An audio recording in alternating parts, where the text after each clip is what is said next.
بسم اللہ الرحمن الرحیم وَلَقَدْ يَسَّرْنَا الْقُرْآنَ لِلذِّكْرِ فَهَلْ مِن مُدَّكِرٍ۔ السلام علیکم ورحمۃ اللہ۔ الحمدللہ وکفیٰ وسلام علی عبادہ الذین اصطفیٰ، اما بعد فاعوذ باللہ من الشیطان الرجیم، بسم اللہ الرحمن الرحیم۔ ونفخ فی الصور ذالک یوم الوعید، سورہ قاف کی آیت 20۔ اور پھر سور پھونکا گیا، یہ ہے وہ دن جس کا تجھے خوف دلایا جاتا تھا۔ اس سے پہلے والی آیات میں اللہ رب العالمین نے فکر آخرت کے حوالے سے بات کی تھی۔ اس میں بتایا گیا تھا کہ انسان کے نامہ اعمال کی تیاری ہو رہی ہے، اور پھر اسی حوالے سے بتا دیا گیا کہ کوئی لفظ زبان سے نہیں نکلتا مگر اسے محفوظ کرنے والا حاضر باش نگراں موجود ہوتا ہے۔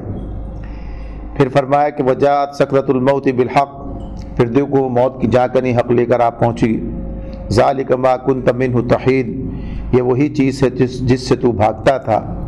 اور اب پھر اس کے بعد فرمایا ہے جو آیت آج ہمارے سامنے ہے، وَنُفِخَ فِي الصُّورِ، یعنی درمیان کا سارا مرحلہ چھوڑ دیا گیا، برزخ کی بات بھی نہیں آئی سامنے، اب براہ راست وہ قیامت کے مرحلے سب چھوڑ کر وہ سور، اس نفخ سور کی بات ہو رہی ہے یہ کہ جس کے بعد سب لوگ، مرے ہوئے لوگ دوبارہ زندہ ہو جائیں گے، دوبارہ حیات جسمانی پا کر اٹھ کھڑے ہوں گے۔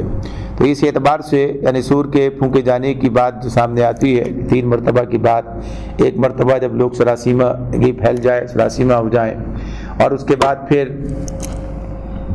جبکہ سب مر کے گر جائیں، اور تیسری مرتبہ جبکہ یہ اس کے بعد اٹھا کر کھڑے کر دیے جائیں۔ تو یہ اس اٹھا کے کھڑے کیے جانے والے مرحلے کی بات ہو رہی ہے۔ تو فرمایا کہ یہ وہی دن ہے اس کا تجھے احساس دلایا جاتا تھا، تجھے بتایا جاتا تھا کہ ایک دن تجھے اپنے رب کے حضور اس کے سامنے کھڑا ہونا ہے اور اپنے اعمال کا حساب دینا ہے۔ تو یہ وہی وقت آ گیا۔ وجاءت کل نفس معها سائق وشہید، ہر شخص اس حال میں آ گیا کہ اس کے ساتھ ایک ہانک کر لانے والا ہے اور ایک گواہی دینے والا۔ یہ 2 فرشتوں کی بات اس میں ہمارے سامنے ہے، اور جیسے بتایا گیا کہ انسان کے ساتھ دنیا میں بھی 2 فرشتے موجود ہیں، کرامن کاتبین، 2 معزز کاتب، اس طرح سے ان کا ذکر کیا ہے۔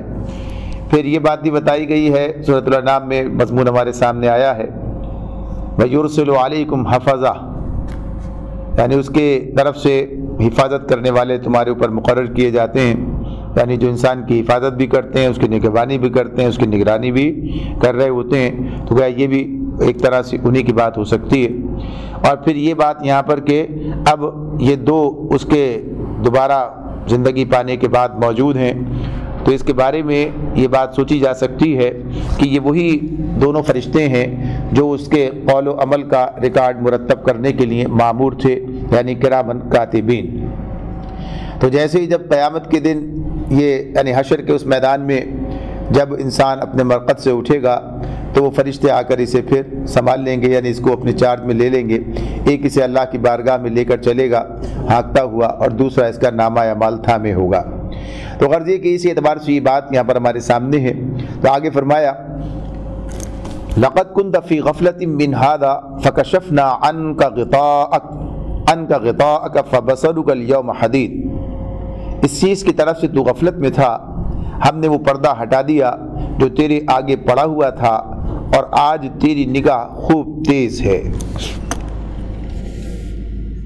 اس عالم کی کیفیات اور اس کے قوانین جدا ہیں، یعنی سمع و بصر کے، دیکھنے اور سننے کی صلاحیتوں کے، اور وہ عالم جس کا ذکر یہاں پر ہو رہا ہے، یعنی آخرت کا وہ منظر، وہ کیفیات، وہ زمانہ، تو اس کے بارے میں قرآن میں بتاتا ہے کہ وہاں دیکھنے سننے کے پیمانے بالکل بدل چکے ہوں گے، اور ہر چیز انسان کے سامنے گویا کہیے کہ بالکل وہ اسے دیکھ رہا ہوگا۔ آگے سورہ مدثر میں ہی ہمارے سامنے بات آنے والی ہے کہ جہاں پر اہل جنت کا مکالمہ اہل دوزخ کے ساتھ ہوگا، یعنی جنت میں رہتے ہوئے وہ دوزخ کے لوگوں کو پکاریں گے اور دوزخ کے لوگ بھی دوزخ میں رہتے ہوئے ان کی بات کو سنیں گے اور ان سے کلام کریں گے۔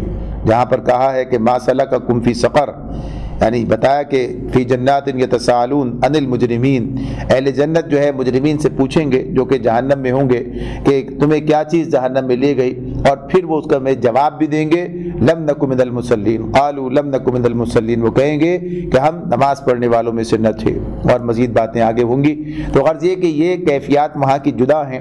تو یہ مرحلہ حشر کے میدان میں بھی اسی طرح سامنے آ رہا ہے کہ وہاں اللہ تعالیٰ فرماتے ہیں کہ ہم نے وہ پردہ ہٹا دیا جو تیرے آگے پڑا ہوا تھا، یعنی غیب کا جو پردہ تھا، یعنی آج جو باتیں بتائی جا رہی ہیں وہ کل سامنے آنے والی ہیں، آج انسان نے ان کو دیکھا نہیں ہے، لیکن کل یہ پردہ غیب جب ہٹ جائے گا تو پھر وہ چیزیں انسان اپنی سر کی آنکھوں سے دیکھ لے گا، اور پھر اس وقت وہ انہیں مانے گا بھی، لیکن اس وقت کا یہ ماننا اس کے لیے کوئی نفع بخش نہیں ہوگا، اس لیے کہ جب تو پردہ غیب ہٹ گیا اور چیزیں سامنے آ گئیں تو اب نہ ماننے کا کیا سوال پیدا ہوتا ہے، لیکن اس وقت کا ایمان نہ، اس وقت کی ایمان لانا کوئی اس کے لیے نفع بخش نہ ہوگا۔ تو یہ بتا دیا گیا کہ آج تیری نگاہ خوب تیز ہے، یعنی وہ سب باتیں تیرے سامنے ہیں، وہ سب تجھے نظر آ رہا ہے جس کے بارے میں تجھے کل خبر دی گئی تھی، بتایا گیا تھا۔ تو گویا یہ اس منظر کے بارے میں آج اللہ تعالیٰ ہمیں بتا رہے ہیں۔ وقال قرینہ ھذا ما لدی عتید، اس کے ساتھی نے عرض کیا یہ جو میری سپردگی میں تھا حاضر ہے۔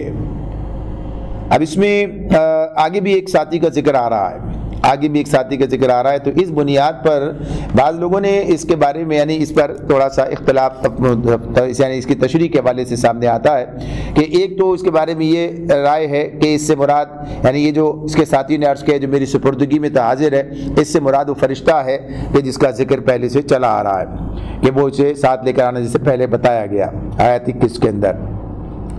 اس کے علاوہ کچھ دوسرے مفسرین یہ کہتے ہیں کہ اس ساتھی سے مراد شیطان ہے کہ جو دنیا میں اس کے ساتھ لگا ہوا تھا، وہ عرض کرے گا کہ یہ شخص جس کو میں نے اپنے قابو میں کر کے جہنم کے لیے تیار کیا تھا یہ اب آپ کی خدمت میں حاضر ہے، یعنی اب اسے اس کے جہنم رسید کیا جائے۔ تو یہ جو آگے چونکہ یہ منظر بھی سامنے آ رہا ہے، جہنم کی بات آ رہی ہے، پھر شیطان کی بات بھی آئے گی، تو اس سے بعض لوگوں نے سمجھا ہے، لیکن یہ جس پیرائے میں بات چل رہی ہے پیچھے سے جو چلی آ رہی ہے کہ اس کی نگرانی کرنے والے فرشتے، تو یہ بات زیادہ اغلب یہی ہے کہ جو نگرانی کرنے والا فرشتہ ہے وہی یہ اللہ کے حضور عرض کرے گا کہ یہ شخص جو میری سپردگی میں تھا یہ آپ کے پاس واپس یعنی آپ کی پیشی میں حاضر کیا جا رہا۔ جیسے کہا گیا تھا کہ اس کی حفاظت کے لیے بھی انہی فرشتوں کو رکھا گیا تھا، اس کے نامہ اعمال کی تیاری کے لیے بھی، اب اللہ کے حضور حاضری کے لیے بھی وہی سے ہانکتے ہوئے لا رہے ہیں، وہی نامہ اعمال لیے ہوئے ہیں، تو وہی پہلے مرحلے میں اپنا چارج یہ دے رہے ہوں گے، اس کو اپنے اللہ کے حوالے کر رہے ہوں گے۔ تو یہاں پر یہ بات ہے، بہرحال جو بھی صورت ہے کہ اللہ کے حوالے کر دیا جائے گا۔ فرمایا القیا فی جہنم کل کفار عنید، حکم دیا گیا پھینک دو جہنم میں ہر کٹے کافر کو جو حق سے عناد رکھتا تھا۔ کفار عنید، عنید کا لفظ جو ہے وہ استعمال ہوا ہے اس میں اس مقام پر۔ تو اس اعتبار سے یہ جو بات ہے کہ یہ جو کل کفار عنید کی بات اللہ تعالیٰ نے فرمائی ہے کہ اللہ کا کفر کی بات دونوں معنوں میں استعمال ہوتی ہے، انکار کرنے کے معنوں میں بھی اور ناشکری کے معنوں میں بھی۔ تو یہ اس حوالے سے دونوں چیزیں ایک ہی درجے کے اندر بعض مقامات پر بیان کی گئی ہیں، اور یہاں وہی بات ہے کہ یہ اللہ پر ایمان بھی نہیں لاتا ہے، منکر حق ہے، اور یہ اللہ کی نعمتوں کا جو ہے ان کا ادراک بھی نہیں رکھتا، اور ان کا شکر گزار کرنے کی بات بھی اس کی طرف سے نہیں ہے۔ تو یہاں بتا دیا گیا کہ ایسے ہر شخص کو جہنم کے اندر پھینک دیا جائے، یعنی یہ اللہ تعالیٰ کی طرف سے فوراً فیصلہ صادر کیا جا رہا ہے۔ یہ بات اپنی جگہ ہے کہ وہ کیا مناظر ہوں گے، وہ کیا حالات ہوں گے، اس دن کی سختی کتنی ہوگی، اس دن کی طوالت کتنی ہوگی، اس دن کے کیسے کیسے مصیبتوں مشکلوں سے انسان گزر رہا ہوگا، یہ سب اپنی اپنی جگہ الگ الگ بیان ہوئی ہیں، اور ہر آدمی کے اعتبار سے یعنی جیسا فرد ہوگا اس کے ساتھ ویسا ہی معاملہ کیا جا رہا ہوگا۔ یعنی یہاں کافر کے بارے میں بات ہے تو کن کن مرحلوں سے گزر کر اور کن کن سختیوں کو جھیل کر پھر وہ جہنم کی طرف جا رہا ہوگا، یعنی وہ سختیاں اپنی جگہ پر ہیں۔ تو یہاں پر اللہ تعالیٰ براہ راست یہ بات بتا رہے ہیں کہ بہرحال اس کے حق میں یہ فیصلہ ہوا ہے، تو اس کے بارے میں کہا گیا کہ القی فی جہنم کل کفار عنید، اللہ تعالیٰ کی طرف سے حکم آ گیا کہ پھینک دو جہنم میں ہر کٹے کافر کو جو حق سے عناد رکھتا تھا۔ پھر اس کے بارے میں مزید بتایا مناع للخیر معتد مریب، خیر کو روکنے والا اور حد سے تجاوز کرنے والا تھا، شک میں پڑا ہوا تھا۔ یہاں پر وہ چیزیں ہمارے سامنے آ رہی ہیں، اللہ تعالیٰ اس مقام پر وہ باتیں بتا رہے ہیں کہ جہنم میں جانے کا کیا سبب ہوا، یعنی جہنم میں لے جانے والے اعمال کیا تھے، کیا حرکتیں تھیں جس کی وجہ سے آج اس کے لیے جہنم کا یہ فیصلہ کیا جا رہا ہے۔ یہ مقامات انسان کو اپنی طرف متوجہ کرتے ہیں خصوصیت کے ساتھ اس حوالے سے کہ وہ جائزہ لے دیکھے۔ تو یہاں پر اللہ تعالیٰ جو بات اس کی بتا رہے ہیں تو کیا کہا کہ مناع للخیر، خیر کو روکنے والا۔ خیر کا لفظ بھی عربی کے اندر بڑی وسعت رکھتا ہے، یہ مال کے لیے بھی استعمال ہوتا ہے اور دیگر بھلائیوں کے لیے بھی، خیر کے کاموں کے لیے، جس طرح خیر کے کام یعنی بھلائی کے کاموں کا معاملہ ہے۔ تو اس اعتبار سے یہ بات ہے کہ یہ شخص جو ہے اس کا معاملہ یہ کہ یہ خیر کے معاملے میں آگے نہیں تھا، شر کے، خیر کے مقابلے میں دوسرا لفظ شر آتا ہے، یعنی خیر کے مقابلے میں شر کا معاملہ، شر کا یہ پیروکار، شر کو پھیلانے والا، شر کو پسند کرنے والا اور شرری ایک آدمی ہے۔ تو یہ بات بتائی کہ اس کی تمام کوششیں کس کام میں صرف ہو رہی تھیں، نہ تو خیر کی طرف مناع للخیر، خیر سے روکنے والا، خیر سے منع کرنے والا۔ ایک تو آدمی وہ ہوتا ہے جو خود بھی خیر کا کام نہیں، نیکی کا کام نہیں کرتا، ٹھیک ہے، نہیں کرتا نہیں ہے کام، لیکن کسی سے کوئی تعارض بھی نہیں کرتا، اگر کوئی کرتا ہے تو ٹھیک ہے وہ اس کو کرتے ہوئے دیکھتا ہے، یا اس کے اندر بعض اوقات ایسے بھی لوگ آپ کو ملیں گے جو خود تو نیکی کام نہیں کر رہے ہوں گے، لیکن اگر کوئی آدمی نیکی کا کام کر رہا ہو تو اس کی حوصلہ افزائی کریں گے، یا کم سے کم اس کی تعریف کریں گے، یا اسے بہتر اچھا سمجھیں گے، یا کم از کم یہ کہ اس کے راستے میں کوئی رکاوٹ نہیں کھڑی کریں گے، اللہ یہ کہ یہ بھی ہو سکتا ہے کہ اس کے لیے کوئی سہولت فراہم کریں۔ ایسا بھی ہوتا ہے بعض لوگ خود نہیں کرتے لیکن دوسروں کو سہولت فراہم کر رہے ہوتے ہیں، خود نہیں پڑھتے دوسروں کو پڑھنے کے لیے جو ہے سہولت فراہم کرتے ہیں، طالب علموں کے لیے خدمت کرتے ہیں، ایسے لوگ بھی موجود ہوتے ہیں۔ لیکن یہ اس شخص کی بات ہو رہی ہے، اور جب آدمی شر کی طرف جاتا ہے تو پھر وہ منبع شر بنتا ہے، تو اس کی کیفیت یہ ہوتی ہے نہ خود کرتا ہے نہ دوسروں کو کرنے کے لیے راغب کرتا بلکہ رکاوٹیں ڈالتا، یعنی اسے مناع للخیر، خیر سے منع کرنے والا، خیر سے روکنے والا۔ تو یہ معاملہ اس کا ہے کہ یہ بھلائی کے راستے سے خود بھی رکتا اور دوسروں کو بھی اس سے روکتا تھا، گویا کہ خیر کے راستے میں سد راہ، رکاوٹ بنا ہوا تھا، یعنی یہ معاملہ اس کا تھا۔ یہ اس سے بڑا جرم ہے کہ آدمی خیر سے کام نہیں کرتا، یہ اس سے بڑا جرم ہے کہ خیر کے راستے میں وہ رکاوٹ بن جاتا ہے۔ اور پھر فرمایا کہ وہ حد سے تجاوز کرنے والا تھا، یعنی یہاں پر جو بات کی گئی ہے تو یہ تجاوز کیا ہے کہ ہر کام میں جو اس کی حدود ہیں، ہر معاملے میں حد سے تجاوز کرنے والا۔ اس کے لیے ایک لفظ اور بھی مصرف کا استعمال ہوتا ہے، لیکن یہ اس سے آگے کی بات ہے کہ یہ حد کو توڑ دینے والا، وہ تو حد سے تجاوز کرنا ہے، یہ حد کو توڑ دینے والا، اس سے آگے نکل جانے والا، ہر کام میں اخلاق کی حدوں کو توڑ دے۔ اور ظاہر ہے کس بنیاد پر ہوتا ہے کام؟ اپنے مفاد کے لیے ہوتا ہے، اپنے اغراض کے لیے ہوتا ہے، اپنے خواہشات کے لیے ہوتا ہے، ضد میں ہوتا ہے، ہٹ دھرمی میں ہوتا ہے، تعصب میں ہوتا ہے۔ یعنی آدمی اس اعتبار سے، یعنی حسد کا معاملہ کیا ہوتا ہے؟ مجھے ملے نہ ملے اس کو بھی نہ ملے، یعنی آدمی دوسروں سے دشمنی کر رہا ہوتا ہے صرف ایک اپنے اس جذبے کے تحت۔ تو حد سے تجاوز کرنا، حد کو توڑ دینا، تو اخلاقی حدوں کو توڑ دیتا ہے، حرام طریقوں سے مال کو سمیٹتا اور حرام راستوں میں صرف کرتا ہے، لوگوں کے حقوق پر دست درازیاں کرتا ہے، اس کی زبان کسی حد کی پابند نہیں ہوتی، اس کے ہاتھ کسی ظلم اور زیادتی سے رکے ہوئے نہیں ہوتے، بھلائی کے راستے میں صرف رکاوٹیں ہی نہیں ڈالتا بلکہ اس سے آگے بڑھ کر ان کو راستے میں ایک رکاوٹ بن کر اور ہر حد کو توڑنے کے لیے آگے بڑھنے والا ہوتا ہے۔ اور پھر اگلی بات اس کے لیے بتائی، مریب کا لفظ استعمال ہوا۔ مریب یعنی مریب کا مطلب کیا ہے؟ شک میں مبتلا ہونے والا اور شک میں ڈالنے والا، یعنی جیسے خیر آدمی گناہ کرنے والا گناہ کی طرف بلانے، رغبت کرنے دلانے یا اس کے لیے تعاون کرنے والا، تو ایسی یہ کیفیت دونوں چیز میں آتی ہیں کہ خود بھی شک میں مبتلا ہے اور دوسروں کو بھی شکوک و شبہات میں مبتلا کر رہے ہوتے ہیں۔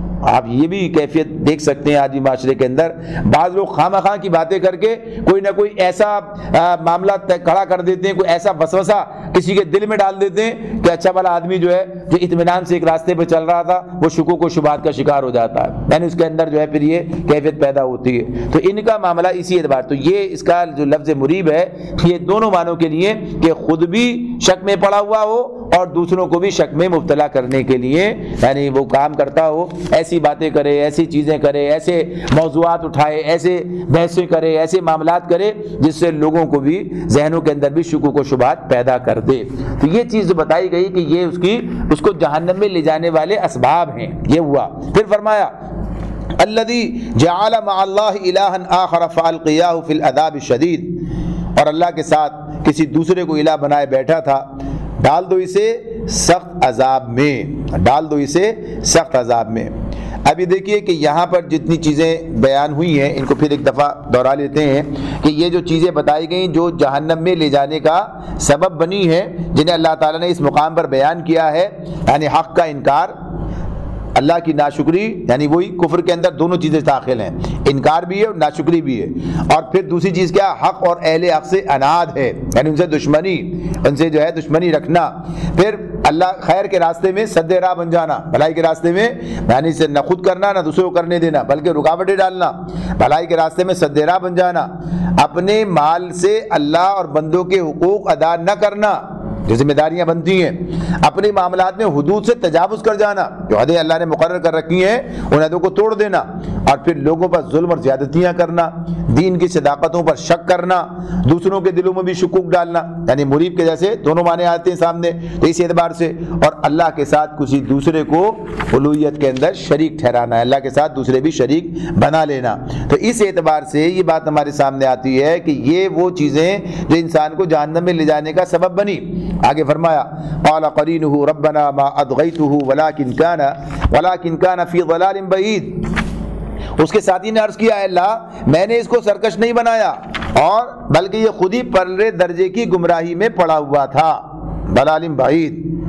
اب یہ بات یہاں پر آ رہی ہے، تو اس اعتبار سے یعنی یہاں جو مضمون ہے وہ مضمون بتا رہا ہے کہ اس سے مراد کون ہے، شیطان ہے، ظاہر گمراہی میں ڈالنے والا کون ہوگا، شیطانی ہوگا، تو یہ جو جھگڑا ہوگا اس جھگڑے کا ذکر قرآن مجید میں دیگر مقامات پر سامنے آتا ہے کہ شیطان پر الزام لگایا جائے گا اور شیطان اپنے آپ کو بری ذمہ کرے گا، بھائی میں نے تو انہیں کوئی گمراہ نہیں کیا، میرا کون سا بس ان کے اوپر چلتا تھا، یعنی یہ جو اللہ کی عدالت میں جو جھگڑا ہے اس کا ذکر قرآن مجید میں متعدد مقامات پر بڑی تفصیل کے ساتھ کیا گیا، یعنی شیطان کی پوری تقاریر جو ہے اللہ تعالیٰ نے نقل کی ہیں کہ اس وقت اس موقع پر کیا کہے گا، وہ کہے گا علی الاعلان کہے گا، ان کے سامنے کہے گا میں نے جتنے وعدے کیے کوئی پورا نہیں کیا، یعنی میرا کام تو یہ جھوٹے وعدے کرنا تھا، یا تم خود جھوٹے وعدوں کے جال میں پھنسے، تو یہ بات تمہاری اپنی ہے، اور اللہ کے جتنے وعدے تھے سب سچے ثابت ہو رہے ہیں یہاں پر ہے، تو اس اعتبار سے وہ یہ بات کہے گا کہ میرا اس پر کوئی زور نہیں تھا کہ میں یہ سرکش نہ بننا چاہتا ہوں اور میں نے زبردستی سے سرکش بنا دیا ہو، اصل بات یہ ہے کہ یہ خود نیکی سے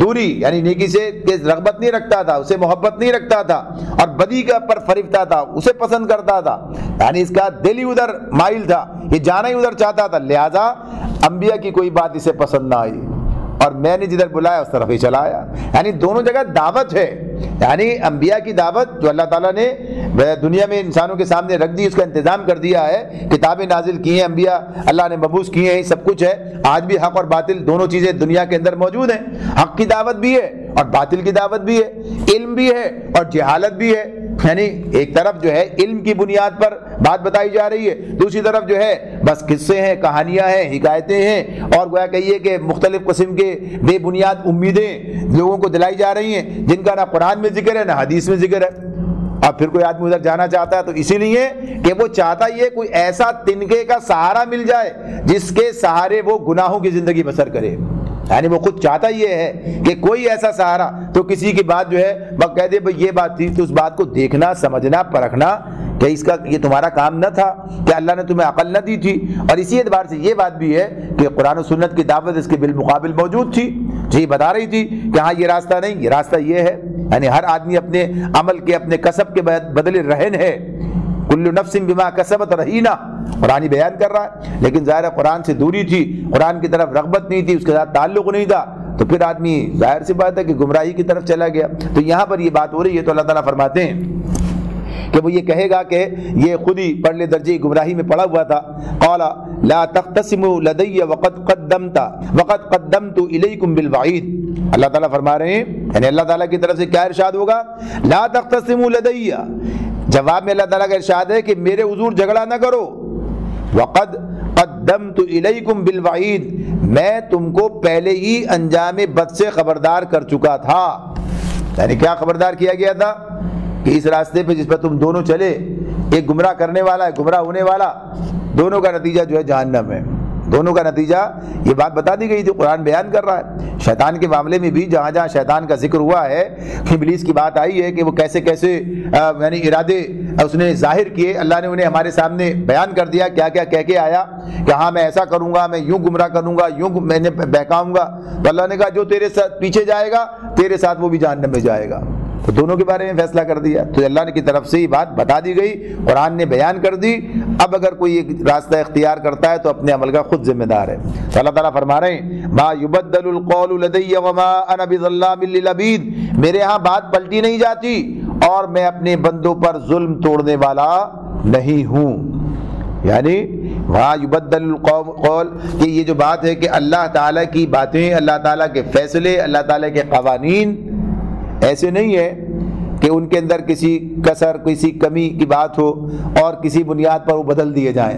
یعنی اللہ کا قانون محکم قانون ہے، اللہ کے پاس سارا علم ہے، ساری خبر ہے ہر چیز سے. یعنی کمزوری سے وہ پاک انسانوں کی بات نہیں ہے اچھا اس پہلو پہ نظر نہیں گئی تھی یا اچھا چلو اس بنیاد پر جو ہے اب یہ معاملہ ایسا کیا جا سکتا ہے. یعنی اللہ کی باتیں طے شدہ ہیں، محکم ہیں، یعنی بالکل اپنی جگہ اٹل ہیں. تو کہا کہ ایسے ہی جو اللہ نے طے کر دیا ہے وہ اپنی سوچ بالکل اس کے مطابق حق کے مطابق ہے، لہذا وہی اس پر عمل ہوگا. اور پھر ساتھ ساتھ کیا بتایا وما انا بظلام للعبید، میں اپنے بندوں پر ظلم توڑنے والا نہیں ہوں. یعنی چلو پہلے تو ظالمانہ قانون تھا، اب کہنے سننے سے رحم آ گیا.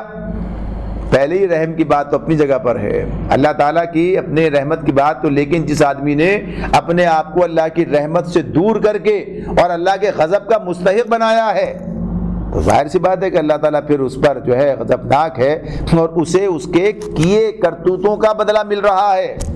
یعنی یہ بات واضح رہے کہ اللہ تعالیٰ کے صرف ظالم نہیں ہے، یہ تو ظلام کا لفظ استعمال ہوا ہے جس کے معنی بہت بڑے ظالم کے ہیں. یعنی اللہ تعالیٰ اپنے بندوں کے حق میں تو ظالم نہیں ہے، بلکہ اللہ تعالیٰ کی صفت ظلم ہے ہی نہیں. عدل اس کی صفت ہے، اس کی عادل ہے، وہ ظالم نہیں ہے، وہ رحمان ہے، رحیم ہے. ساتھ ہی بات بھی ہے کہ عادل بھی ہے. اور اگر وہ قہار ہے، جبار ہے، تو اس اعتبار سے کہ ہاں جب سزا دینے کے معاملے میں یا اس پر اختیار کے حوالے سے پورا اختیار ہے اس کا، کوئی اس کے اختیار سے باہر نہیں ہے، ان معنوں میں حوالے سے بات ہے. لیکن یہ بات نہیں ہے کہ اللہ تعالیٰ معاذ اللہ کسی پر ظلم کرتا ہے. تو اللہ تعالیٰ کہتے ہیں اللہ اپنے بندوں کے حق میں ظالم نہیں ہے، ان پر ظلم توڑنے والا نہیں ہے. تو یہ اس اعتبار سے بات ہے کہ جس کو جو سزا مل رہی ہے وہ اسی سزا کا مستحق ہے، کسی کے استحقاق سے رتی بھر بھی سزا اسے زیادہ نہیں دی جاتی. یعنی اللہ نے جس کا جو سزا کا جس نے جیسا جرم کیا ویسا بدلہ. تو یہ مضمون قرآن مجید میں بار بار آیا ہے کہ سب کو بدلہ ملے گا لیکن ظلم کسی پر نہیں کیا جا رہا ہے. اس کے بعد اللہ تعالیٰ فرماتے ہیں یوم نقول لجہنم هل امتلأت وتقول هل من مزید، وہ دن جب کہ ہم جہنم سے پوچھیں گے کیا تو بھر گئی، اور وہ کہے گی کیا اور کچھ ہے.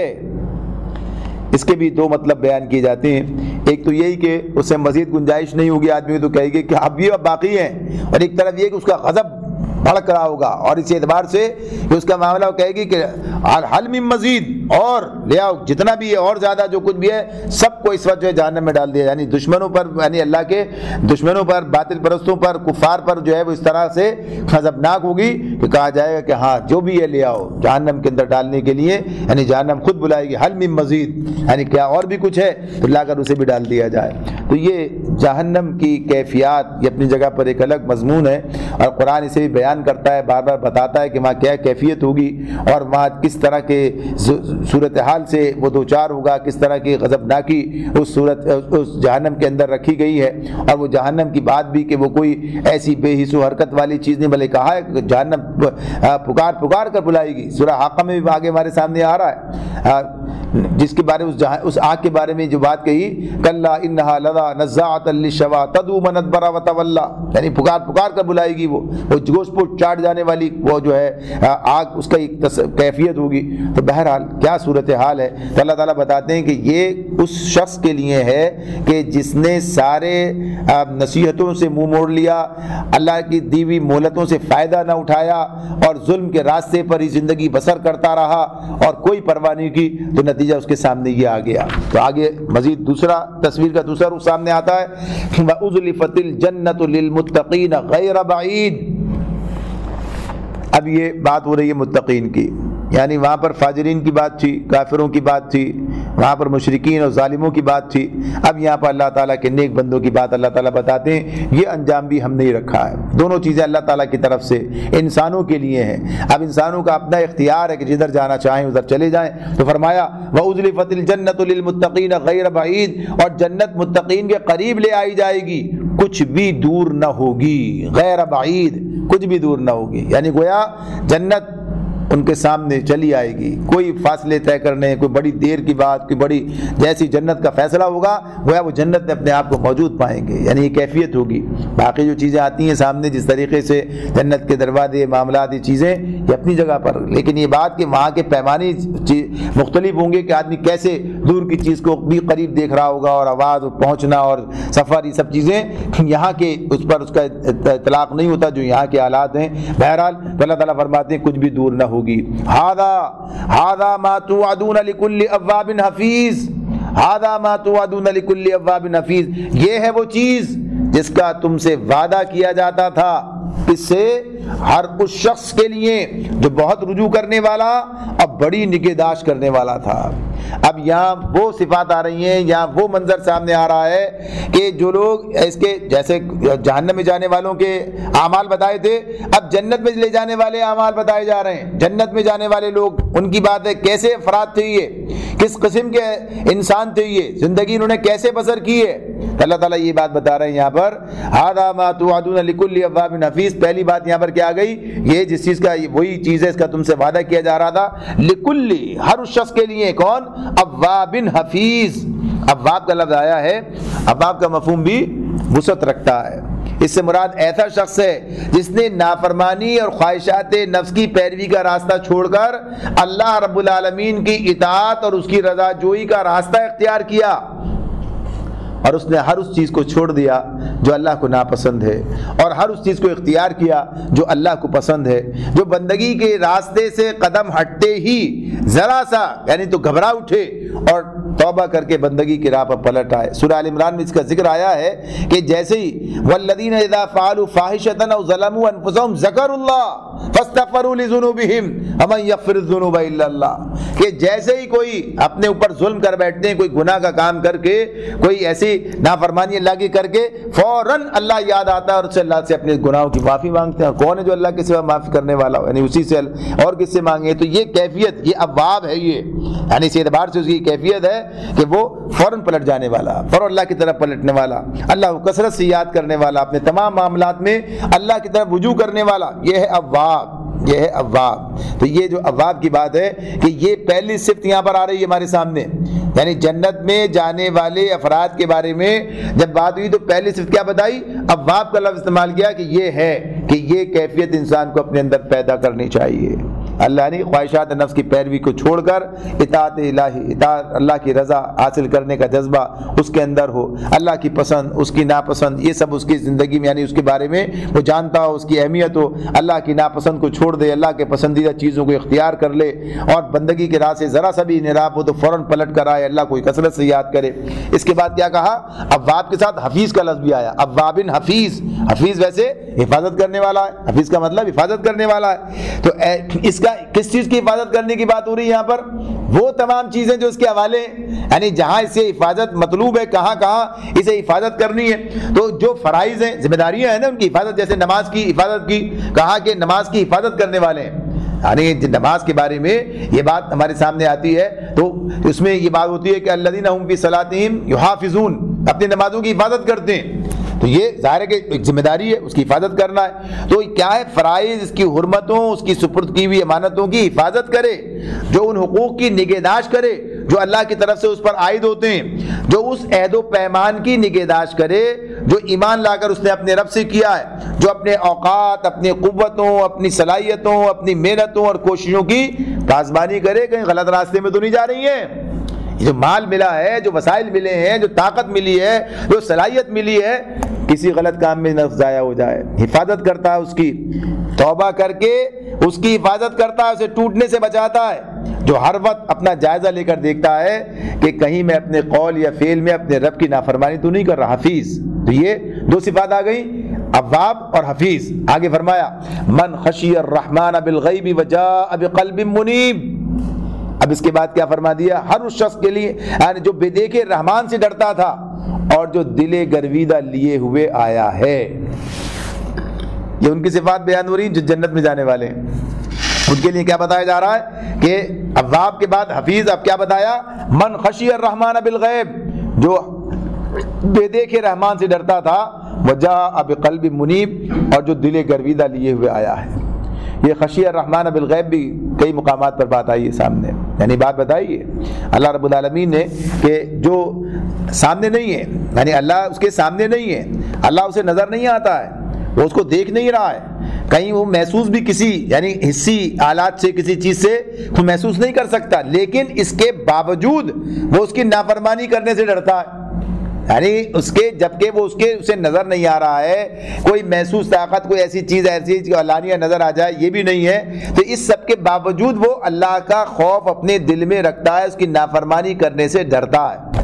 جبکہ اس کے مقابلے میں وہ چیزیں جو دیدہ ہیں، یعنی جو اس کے سامنے جن چیزوں کو محسوس کرتا اور دیکھتا ہے، لیکن ان کے خوف پر اللہ کا خوف غالب ہے. جب یہ بات ہوتی ہے کہ ایک ظالم کے ظلم کے باوجود اللہ کی فرما برداری اختیار کرتا ہے، یعنی آدمی اللہ کی نافرمانی نہیں کرتا اور اپنی جان بھی دے دیتا ہے اس معاملے میں. یعنی صورتحال ظالموں کے ظلم کا معاملہ جو سامنے آتا ہے کہ ان کا ظلم کتنا ہوتا ہے، بعض اوقات اسی بات پر کہ اللہ کی فرما برداری چھوڑ دو اور تاکہ ظلم تم پر سے ختم ہو جائے، لیکن ظلم سہ رہے ہوتے ہیں، سامنے کی چیز ہے، اور وہ جو چیزیں بظاہر نظر نہیں آ رہی ہیں لیکن دل کی آنکھ دیکھ رہی ہے، دل کی آنکھ دیکھ رہی ہے، عقل یعنی ذہن کے اندر، عقل کے اندر وہ چیز تصور جو ہے وہ اس اعتبار سے، لیکن بہرحال غیب ہے، آنکھوں سے نہیں دیکھا ہے، تو اس اعتبار سے یہ بات اپنی جگہ ہے کہ اس کا یہ معاملہ ہے کہ اللہ کا خوف اس پر ہے. جو رحمان یعنی کیا کہا؟ من خشی الرحمان، لفظ کیا آیا؟ رحمان، یعنی رحمان کی رحمت کے بھروسے پر گناہ نہیں کرتے، یعنی ڈرتے ہیں. خشی الرحمان کی بات ہو رہی ہے، خشی الرحمان، اللہ کی رحمان کی خشیت کی بات، یعنی جب وہ رحمان ہے، بہت بخشنے والا، بڑا مہربان ہے. یعنی ظالموں نے کیا کیا کہہ دیا؟ 100 گناہ کیے تیری رحمت کے زور پہ. یعنی کیسی جرت ہے قرآن کے خلاف. اللہ تعالیٰ کیا بتا رہے ہیں؟ من خشی الرحمن بالغیب، رحمان کو رحمان جانتے ہوئے بھی اس کی نافرمانی سے ڈرتے رہے، اس کی نافرمانی سے بچتے رہے. اس کے رحمت کے بھروسے نے انہیں گناہ گار نہیں بنایا، بلکہ ہمیشہ اس کی ناراضگی سے وہ شخص جو جنت میں جانے میں اس کی خصوصیت ہے ڈرتا رہا. تو اس اعتبار سے یہ یہاں پر ہمارے سامنے یہ بات آ جاتی ہے کہ کیا کیفیت ہے ایک مومن کی، کیا کیفیت ہے ایک مومن کی کہ جو اس کے اندر اس کا اپنے رب کی عظمت کا جو احساس اس کے دل میں ہوتا ہے اور جو ہمہ وقت اس پر طاری رہتا ہے، وہ اسے غلط راستوں پر جانے سے بچاتا ہے. اور پھر کیا کہا؟ وجاء بقلب منیب، جو دل گرویدہ لیے ہوئے آیا، قلب منیب لے کر آیا. تو یہ قلب منیب کیا ہے؟ یہ منیب انابت سے، جس کے ایک مطلب کیا ہوتا ہے؟ اللہ یعنی بار بار کسی طرف پلٹنا. تو انابت اللہ کی طرف بار بار پلٹنا، یعنی کسی طرف رخ کرنا، بار بار پلٹنا. کیا مثال دی ہے اس کی؟ یعنی کیا بات؟ جیسے قطب نما کی سوئی جو ہے ہمیشہ یعنی اپنے قطب کی طرف ہی رخ کرتی ہے، کتنا ہی اسے ہلائے جلائیں. یعنی قطب نما دیکھا نارتھ ساؤتھ کی طرف جو اس کا جو ہے قطب شمالی قطب جنوبی، جو جس طرف جس کا رخ ہے جس سوئی کا، جس طرح سے آپ اسے 10,000 چکر دے دیں وہ واپس پلٹ کر اسی رخ پہ چلی جائے گی. یعنی قطب نما کی یہ کیفیت آپ نے دیکھی ہے آپ کے. تو یہ کیا انابت ہے؟ یہ کیا چیز ہے؟ یہ وہ انابت ہے کہ کہیں کچھ بھی ہو ہر طرف سے رخ پھر اللہ کی طرف مڑ جاتا ہے. آدمی کہیں بھی چلا جائے، ادھر ہو جائے ادھر ہو جائے، غلطی ہو جائے، کوتاہی ہو جائے، کچھ بھی ہو جائے، بہرحال پلٹ کر رب کی طرف، پلٹ کر رب کی طرف. تو اس اعتبار سے کیا ہے کہ پورے خلوص دل کے ساتھ، سچائی کے ساتھ اللہ سے وابستہ ہے. یعنی اس کا ایک ہی رخ ہے. یہ جو بات ہے نا، انی وجہت وجہی للذی فطر السماوات والارض حنیفا وما انا من المشرکین، میں نے سب سے کٹ کر یکسو ہو کر اپنا رخ اس ہستی کی طرف کر لیا ہے جو آسمان و زمین کا خالق ہے، اور میں مشرکوں میں سے نہیں ہوں. یہ ہے قلب منیب کہ آدمی اس کا دل جو ہے وہ رب کے ساتھ وابستہ ہے. اس میں جہاں سینکڑوں بت خواہشات کے موجود ہوں اور آدمی کو ادھر سے ادھر نہ ہلنے دیتے ہوں، کبھی اس کی طرف اور کبھی اس کی طرف، تو وہاں قلب منیب کی بات نہیں ہے. قلب منیب تو یہی ہے کہ جو ان بتوں کو دل سے نکال کر اور اس میں اپنے رب کی رضا کا سودا سما چکا ہو, جس کے سر میں, اس کے دل میں اس کا رب یعنی اس کی یاد موجود ہو, اور بس وہ اسی کو راضی کرنے کی فکر میں ہو. اس کے یعنی انسانی عوارض کی بنیاد پر اس سے غلطی سرزد بھی ہو جائے تب بھی وہ پلٹ کر واپس اپنے رب کی طرف آئے, پلٹ کر بار بار آئے. تو یہ ہے جاء بقلب منیب, ایسا دل لے کر آئے, ایسا دل. تو اپنے دل کی نگہداشت کرنا, اپنے معاملات کا دیکھنا. تو یہاں بھی ان دو آیات کے اندر بھی اللہ تعالیٰ نے وہ صفات بیان کر دی, اواب, حفیظ, خشی الرحمن بالغیب اور قلب منیب, یعنی قلب منیب. یہ چیزیں درکار ہے کہ یہ چاہیے کہ اس کے مطابق جب یہ جنت میں جانا ہے تو اپنے آپ کو ایسا بنانا. تو کیا کہا, ادخلوها بسلام ذالک یوم الخلود, داخل ہو جاؤ جنت میں سلامتی کے ساتھ, داخل ہو جاؤ جنت میں سلامتی کے ساتھ. وہ دن حیات ابدی کا دن ہوگا, وہ دن حیات ابدی کا دن ہوگا. تو یہ جنت میں جانے والوں کا بھی منظر اللہ تعالیٰ نے ہمارے سامنے رکھا کہ انہیں وہاں پر کیا ہے. تو فرمایا لہم ما یشاؤون فیہا ولدینا مزید, وہاں ان کے لیے وہ سب کچھ ہوگا جو وہ چاہیں گے, اور ہمارے پاس اس سے زیادہ بھی بہت کچھ ان کے لیے. یعنی جنت تو ایک ایسا مقام ہے کہ وہاں بہت مقامات ہمارے سامنے آئے, جو چاہیں گے وہ ملے گا. یعنی جنت میں جو چاہیں گے وہ ان کے لیے موجود ہوگا, اور کوئی چیز ایسی نہیں ہوگی کہ جو آدمی کی طلب ہو اور وہاں موجود نہ ہو, اور جتنی اس کی طلب ہو اس سے کم ہو. ہر چیز جو ہے یعنی انسانی خواہشات کی تکمیل کا کوئی اگر مقام ہو سکتا ہے تو وہ جنت ہے. ولدینا مزید. اور پھر کیا کہا کہ انسان کی سوچ سے بھی آگے, اس کی سوچ سے بھی آگے, یعنی مزید اور بہت کچھ اللہ تعالیٰ عطا فرمائے گا کہ اس کا انسان کے ذہن میں تصور بھی نہیں ہوگا. فرمایا وَكَمَا أَهْلَكْنَا قَبْلَهُم مِّن قَرْنٍ هُمْ أَشَدُّ مِنْهُمْ بَطْشًا فَنَقَّبُوا فِي الْبِلَادِ هَلْ مِن مَّحِيصٍ. ہم ان سے پہلے بہت سی قوموں کو ہلاک کر چکے ہیں جو ان سے بہت زیادہ طاقتور تھیں, اور دنیا کے ملکوں کو انہوں نے چھان مارا تھا, دنیا کے ملکوں کو انہوں نے چھان مارا تھا. پھر کیا وہ کوئی جائے پناہ پا سکے؟ مضمون مکمل ہوا. اس طرح سے جنت اور دوزخ کی جو بات ہو رہی تھی, اب اس کے بعد پھر اللہ تعالیٰ سمجھاتے ہیں, پھر توجہ دلاتے ہیں. تو کیا کہا, ہم ان سے پہلے بھی بہت سی قوموں کو ہلاک کر چکے ہیں جو ان سے بہت زیادہ طاقتور تھیں, یعنی جن لوگوں کے سامنے بات ہو رہی تھی, قرآن جن لوگوں کے سامنے نازل ہو رہا تھا, مکے کے وہ لوگ, ان سے بات ہو رہی ہے.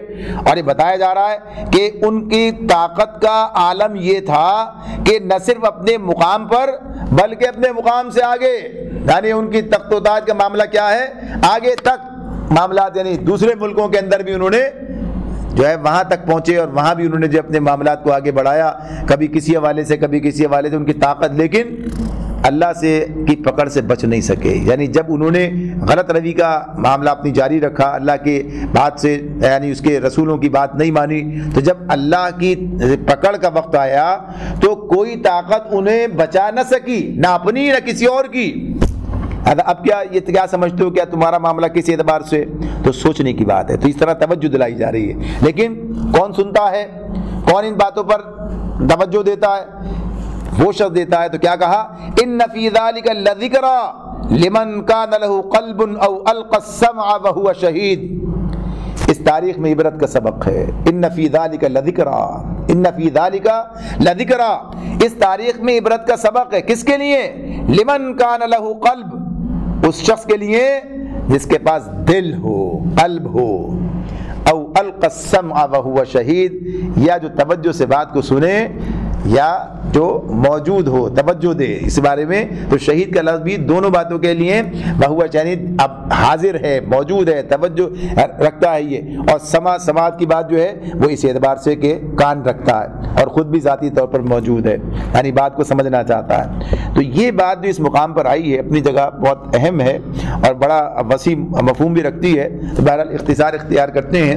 پہلی بات تو یہ کہ بات ہو رہی ہے قرآن میں جو باتیں بیان ہو رہی ہیں پچھلی قوموں کا ذکر کیا جا رہا ہے عبرت کے لیے, عبرت حاصل کرے انسان. تو عبرت کے پہلو سے, عبرت کے حوالے سے ان قوموں کے قصوں میں رہنمائی ہے. لیکن عبرت کون حاصل کرتا ہے؟ عبرت یعنی یہ قصے گویا بزبان شاعر, یعنی اس طرح اپنے کہہ رہے ہیں, دیکھو مجھے جو دیدہ عبرت نگاہ ہو, میری سنو جو گوش نصیحت نیوش ہو. غالب کے الفاظ ہیں.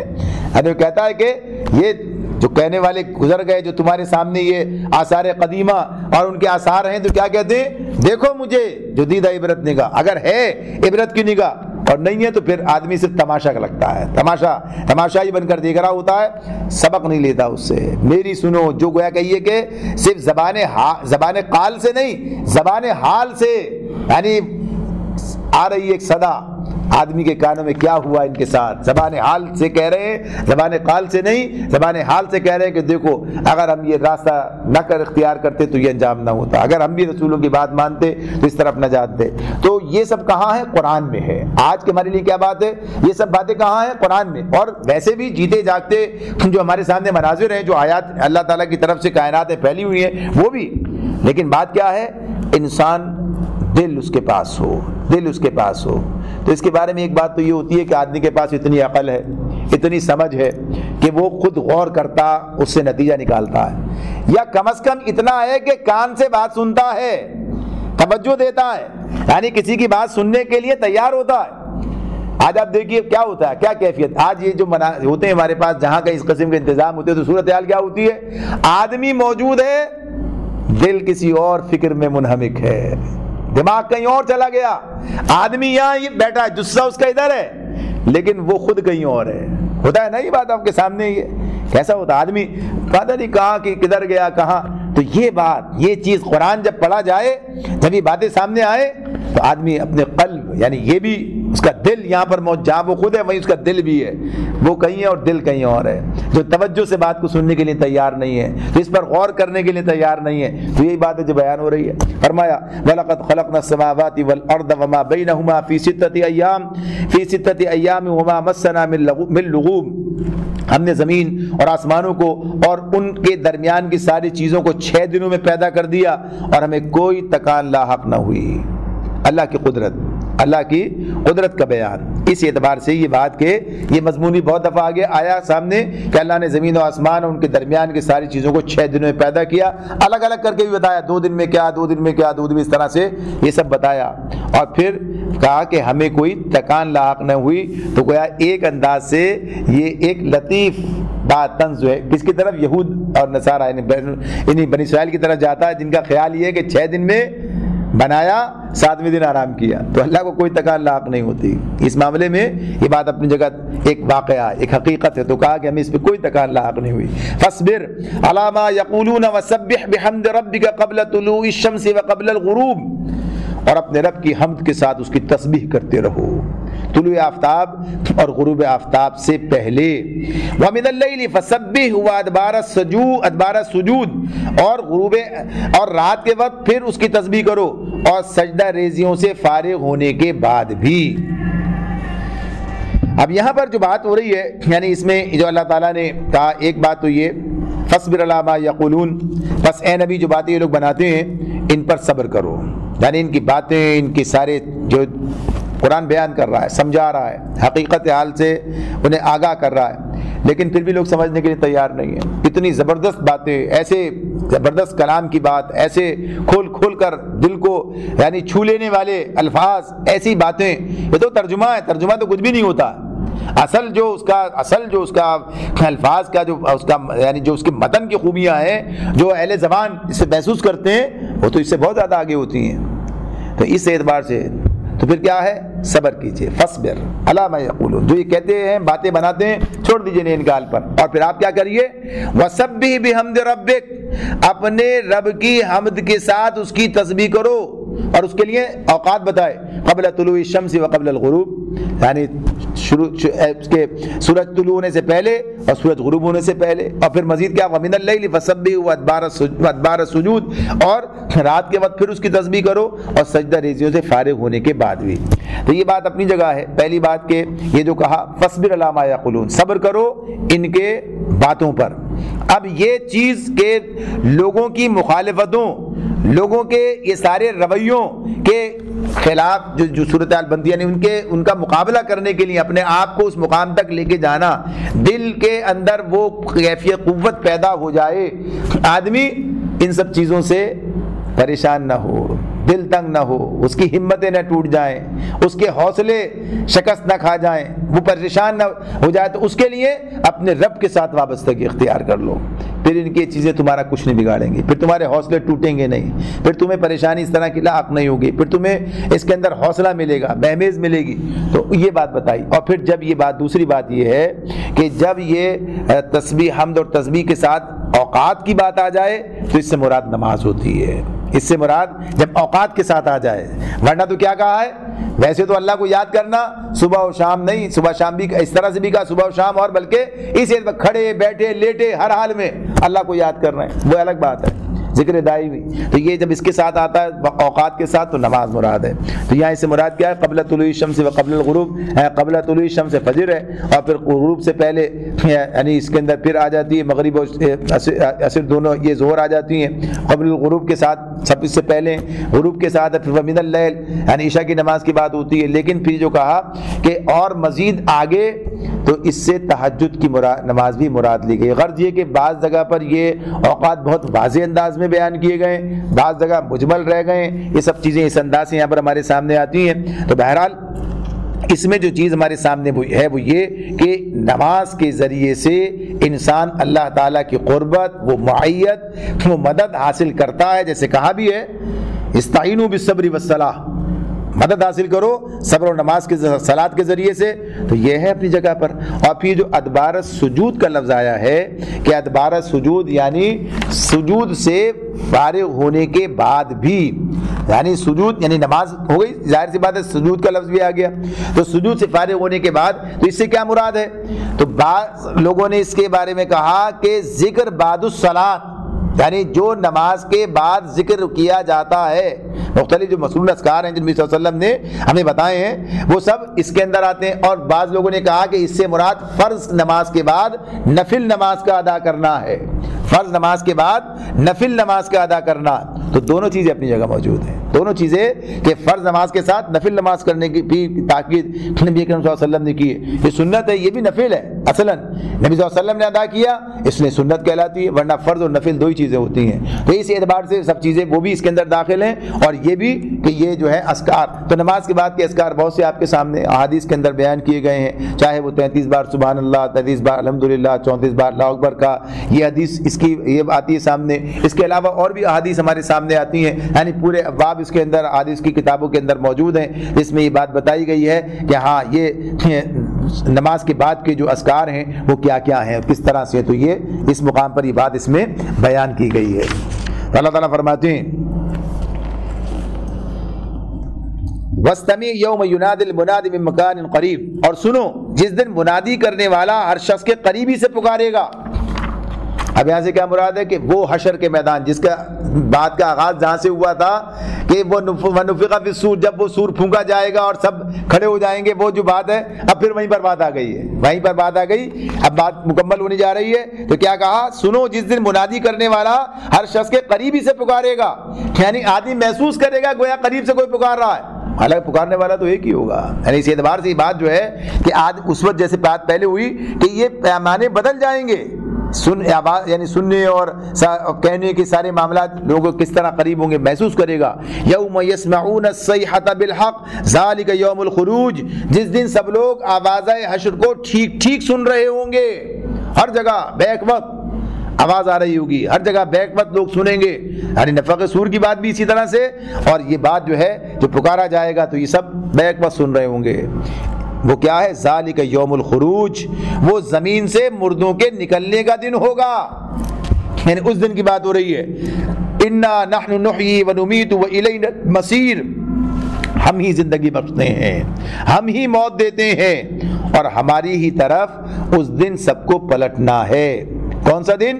یوم تشقق الارض عنہم سراعا ذالک حشر علینا یسیر، وہ کون سا دن؟ جب زمین پھٹے گی اور لوگ اس کے اندر سے نکل کر تیز تیز بھاگے جا رہے ہوں گے۔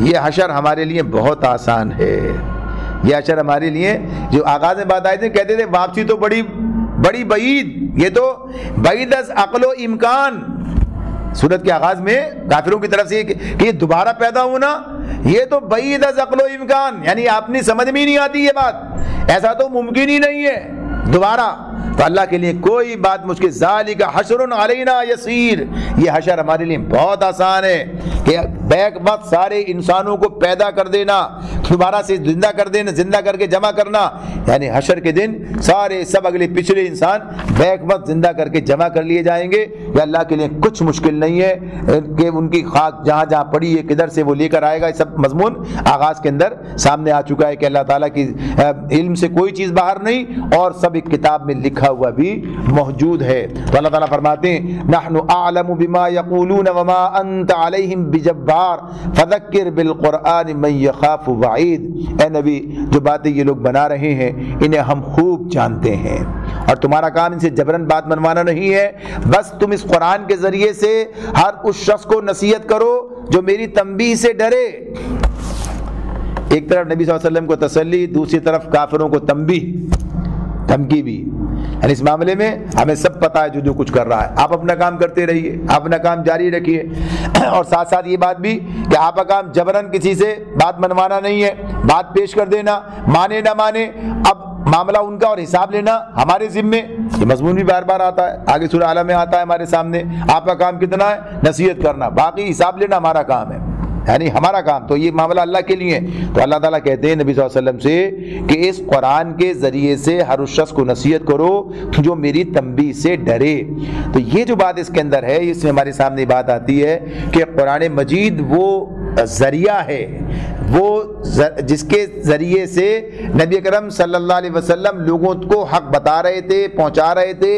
انذار کا کام، انذار کا جو کام تھا کہ آپ کے ذمے انذار بھی تھا اور تبشیر بھی، یعنی خبردار کرنا بھی اور خوشخبری سنانا بھی، تو یہ دونوں کام قرآن کرتا ہے۔ دیکھیں انذار بھی تھا، ابھی ہم نے دیکھا جہنم کی خبریں آ رہی ہیں، اس کے بارے میں بتایا جا رہا ہے، اور ساتھ ساتھ تبشیر بھی ہے، خوشخبریاں بھی سنائی جا رہی ہیں، یہ سبھی باتیں ہمارے سامنے۔ تو اس اعتبار سے قرآن ہی وہ ذریعہ ہے جس کو بنیاد بنا کر دعوت کا کام کل بھی کیا گیا، نبی صلی اللہ علیہ وسلم نے کیا، اور آج ہمیں بھی اس قرآن مجید کو بنیاد بنا کر دعوت کا کام کرنا ہے۔